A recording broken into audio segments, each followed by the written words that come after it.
Praise the Lord. Hallelujah, hallelujah, hallelujah. నిన్నే ప్రేమింతును, నిన్నే ప్రేమింతును యేసయ్యా, నిన్నే ప్రేమింతును. నీవెనుదిరుగా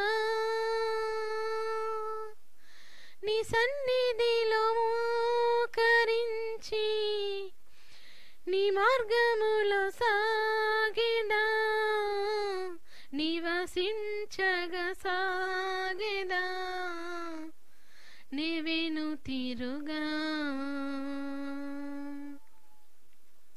ఈరోజు క్రీస్తుని స్వరం, పాత నిబంధన కీర్తనలు గ్రంథము 128వ అధ్యాయము 1వ వచనము. ప్రభువు పట్ల భయభక్తులు చూపుచు అతని మార్గములలో నడుచు నరులు ధన్యులు. గాయపడిన ప్రపంచానికి వాక్యం ఎంతో అవసరము. ఈ మా డివైన్ జీసస్ మినిస్ట్రీ ఛానల్ని లైక్ చేయండి, షేర్ చేయండి, సబ్స్క్రైబ్ చేయండి. ఆమేన్.